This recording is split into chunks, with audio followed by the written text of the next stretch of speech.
Good morning, everyone. Let me introduce myself. My name is Imas Rafia.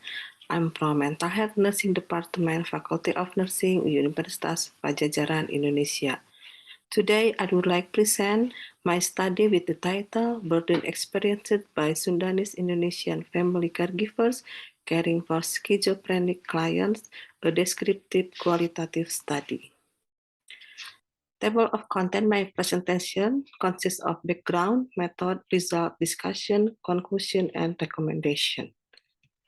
For the background, as we know that schizophrenia is a chronic mental illness. In the community, commonly schizophrenia clients are cared by family. Family caregivers caring for schizophrenic clients often face stressful situations. Families should cope effectively their stress in order to provide well care so client relapse can be prevented. Sundanese are the second largest ethnic in Indonesia. Mostly they live in West Java province. The number of schizophrenia in Sundanese people are still high. Some Sundanese family caregivers still treat unwell for their family members of schizophrenia. Study found that Sundanese family caregivers of schizophrenic clients experienced burden.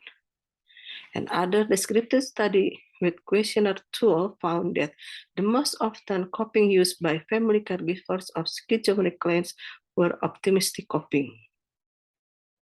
So we need more explore family caregiver coping to provide good quality care. The research question is, how are coping of Sundanese Indonesian family caregivers caring for schizophrenic clients? The purpose of study is to explore coping of Sundanese Indonesian family caregivers caring for schizophrenic clients. Benefit of the study. The result of the study can be used as a basic information for nurses when provide nursing care. The study used descriptive qualitative population family caregivers of schizophrenic clients. This study used purposive technique sampling. The criteria: Sundanese, age more than 18 years, care for more than 6 months, live with person being cared for, communicative, full-time care voluntarily, able to communicate in Bahasa or Sundanese language, and then the study used saturated data. So, 20 Sundanese Indonesian family caregivers of schizophrenic client are included in this study. Data collection use structured interview, and data analysis use content analysis, including transcribing, coding, and categorizing. The result of study, the demographic characteristics of informant. Most of informant are female, and then more than half of informant are elderly, or informant are Islam, and more than half of informant married, and most of informant have education elementary, and then almost half of informant are housewife, and the relations with clients, more than half of informant are mother. The result, main category, we have 7 main categories. First, they doing enjoy activity to feel better, releasing emotion by crying, avoidance of problem, keeping problem on self, asking God for help, seeking non-professional help, such as family, local healer, and volunteer, and visiting mental health as less effort. Discussion. Sundanese Indonesian family is collectivism culture. Commonly, they live in the extended family, and they have family and group oriented.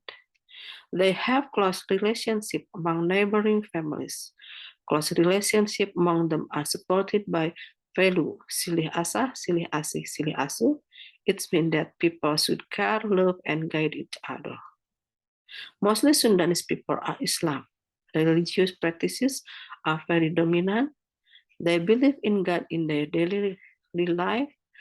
Muslim believes that illness, suffering, and dying are part of life and is test from Allah. Therefore, this should be received with patience, prayer, and seeking treatment. Sundanese people also believe to ulama as a healer. Ulama or Islamic religious functionaries as a facilitator of healing. Ritually, ulama prepare a glass of prayed water for their patients. Furthermore, community mental health services are limited to Sundanese family caregivers tend to ask for help from close people such as family neighbor.